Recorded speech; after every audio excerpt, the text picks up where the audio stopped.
123페이지의 나폴레옹 시기 보도록 하겠습니다.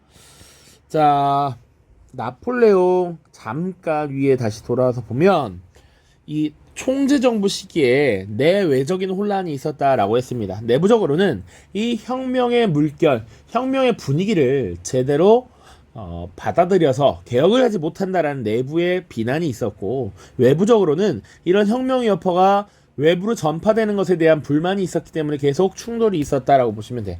그런 상황에서 총재의 힘은 굉장히 미약했고요. 이 과정에 당시 20대 후반에 젊은 장교가 맹활약을 벌이게 됩니다. 그 장교가 바로 나폴레옹이었습니다. 특히 이 나폴레옹은 1798년에 이집트 원정에서 엄청난 성과를 거두게 되고요. 그리고 이 영민했던 나폴레옹은 자신의 이런 활약들을 미리 이렇게 소문이 나도록 잘 조작을 했다고 하죠. 자, 그래서 프랑스 내에서 국민적 영웅 이미지를 얻게 되었다. 그리고 1799년 자신이 이 정변을 일으켜서 헌법을 제정하고 통령 정부를 구성합니다. 이때 나폴레옹이 제1통령을 수행함으로써 권력을 잡았다. 그 이후 통령 정부 시기가 5년간 들어서고요. 1804년엔 다시 한번 이제 국민 투표를 통해서 스스로 황제의 즉위를 하는 이런 모습이 시작됩니다. 그래서 1804년 황제에 즉위한 이후의 프랑스를 제1 제정 황제의 집권 시기라는 의미로 부릅니다. 자, 나폴레옹 시대를 그래서 보통 보자면 대략 15년 정도의 시기를 보면 됩니다. 1799부터 18 14 혹은 15 요 정도로 봅니다. 자, 나폴레옹 시대입니다. 통령 정부 시기야. 통령 정부는 보통 1799 1804로 봅니다. 제정은 1804 황제에 즉위했던 1804부터 1815가 되겠죠. 자, 대외 정책을 보시면 일단 총재 정부 시기에 사실은 이집트 원정을 떠나서 이 이집트 원정에서 대단한 성과를 거두게 됩니다. 자, 이를 통해서 나폴레옹이라는 인물을 알리게 된 거야. 자, 그리고 이 시기는 계속 프랑스라고 하는 존재와 혁명의 확산을 방지하려고 애썼던 프로이센, 오스트리아, 영국 등등과 계속 싸우고 있었죠. 네덜란드 등등 해서. 자, 이런 나라들이 상대한다 그러면 대프랑스 동맹을 결성하고 사실은 프랑스와 계속 전쟁을 벌였다라는 것이죠. 그래서 오스트리아는 무찌르고요. 영국과는 휴전을 맺으면서 사실상 대프랑스 동맹을 와해시키고 적수가 없게 만들어 버립니다. 자, 요게 통령 정부 시기에 이 나폴레옹의 역할이에요. 그럼 대내적으로는 어떻게 했느냐? 국내 산업보호를 위해서 프랑스은행을 설립하기도 했고요. 그리고 모든 국민들이 동등하게 교육을 받을 수 있도록 국민 교육제도를 도입했고, 동일한 교육을 받고 본인이 출중한 능력을 보이면 출세의 기회를 제공하는 이런 모습들을 보여주었다. 그리고 나폴레옹 법전이라고 하는 법전을 편찬해서 법 앞에 평등을 내세웠습니다. 자, 사람의 이름을 딴 법전 몇 개 안 나와. 첫 번째 뭐가 있었죠? 우리 역사에서 가장 처음 나오는 거 바로 함무라비 법전이 있었습니다. 또 유스티니아누스 법전 있었죠. 그리고 여기 나폴레옹 법전, 이렇게 세 가지 꼭 기억을 해 두시길 바랍니다. 자, 각각 시기. 자, 함무라비 바빌로니아 왕국, 메소포타미아 문명, 유스티니아누스 비잔티움 제국, 나폴레옹 프랑스 제1제정 시기입니다. 자, 제정 시기의 나폴레옹을 보시면 국민 투표를 통해서 막대한 지지를 얻고 인기를 갖고 있었던 나폴레옹이 황제로 즉위를 하게 됩니다. 1804년이고요. 이때 이제 나폴레옹 1세라고 불립니다. 나폴레옹 1세. 자, 전 유럽을 정복하기 위한 대장정을 시작합니다. 자, 그러다 보니 유럽 세력은 대프랑스 동맹을 다시 결성하죠. 그래서 우리 나무위키 같은 데만 해도 대프랑스 동맹, 혹은 한자로 대불동맹이라고 하는데 몇 차례의 대불동맹이 계속 나옵니다. 그만큼 프랑스와 맞서 싸운 기간이 길었다라고 하는 거야. 자, 근데 어떻게 됐느냐? 이 나폴레옹이 육지에서 벌이는 전쟁에서 굉장히 우월성을 잘 보여주었으나 바다에서는 좀 약했던 것 같아요. 영국과 트라팔가르 해전에서 격돌하였는데 이때 패배했고요. 나머지 근데 육지에선 승리를 거둬 오스트리아, 프로이센, 러시아 등을 격파하고요. 기존에 구질서로 남아있는 허울뿐이었던 신성 로마 제국을 해체시켜 버립니다.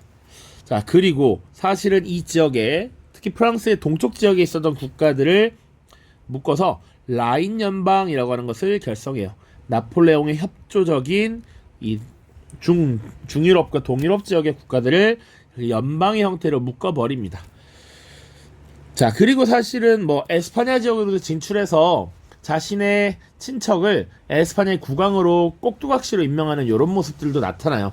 그래서 1810년대 에스파냐는 사실상 나름 자유주의 운동이 펼쳐지게 된다. 나폴레옹에 대한 반대나 뭐 이런 것들. 자, 지금 보면 육지에서는 어느 정도 강성함을 잘 보여줬음에도 불구하고 해전에서 영국에 깨졌단 말이야. 그 영국은 사실은 바다 건너에 있는 섬나라야. 그게 잘 관리가 되지 않죠. 그러니까 영국에 대해서 특단의 조치를 내리게 되는데 그것이 바로 대륙 봉쇄령입니다. 연도도 알아주면 좋을 것 같아요. 1806년이고요. 영국과 유럽 대륙이 교역을 하지 못하도록 이런 조치를 내렸습니다. 그러나 러시아가 이 영국이 내린 대륙 봉쇄령을 준수하지 않았고 교역을 지속했습니다. 그래서 이제 나폴레옹이 러시아 원정을 떠나게 되는데 결국 이 러시아 원정에서 실패하면서 사실상 점차 그 권력이 쇠퇴하게 되는 것이죠. 자, 나폴레옹의 몰락 보도록 하겠습니다. 몰락. 자, 대프랑스 동맹과 일단 러시아 원정을 실패한 이후에 대프랑스 동맹과 다시 한번 맞대결을 벌이게 됩니다. 이때 라이프치히 전투에서 패배를 하고 사실상 이제 나락으로 떨어졌다. 그래서 결국 강제로 퇴위되고 엘바 섬이라고 하는 것으로 유배가 됩니다. 자, 그런데 탈출해서 다시 프랑스의 권력자로 등장하게 되는데 결국은 워털루 전투에서 패배하면서 결국은 이제 진짜 끝을 맺게 된다. 저 먼 섬 세인트 헬레나로 유배를 가서 결국 최후를 맞이하게 되는 것이죠. 나폴레옹 시기입니다. 자, 통정정부 시기에 어떤 일이 있었는가, 재정 시기에 어떤 일이 있었는가 조금 구분을 해보는 것이 필요하다. 자, 그러면 프랑스 혁명과 나폴레옹 시대의 그리고 그가 미친 영향이 무엇인가 봐야 되는데 그 전에 잠깐 지도부터 보면 자, 프랑스입니다. 여기가 지금 프랑스죠. 프랑스의 영향력이 이렇게 되게 컸다라는 것이고 프랑스와의 동맹국이 이렇게 연하게 칠해져 있는 오스트리아, 프로이센, 덴마크, 노르웨이 이런 나라들입니다.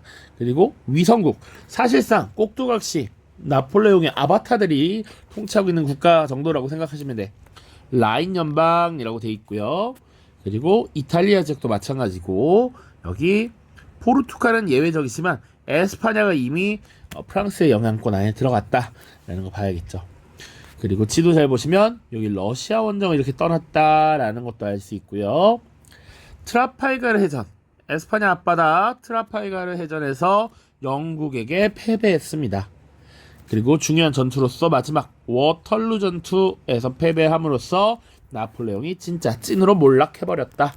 그 정도 보시면 되겠네요. 자, 프랑스 혁명은 어떤 의미를 갖느냐? 시민사회의 기초를 마련했다라고 되어 있습니다. 기존에 신분제 질서를 타파했고요.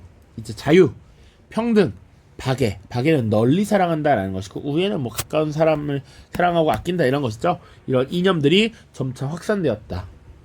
그리고 세계 민주주의 발전에 영향을 미쳤죠.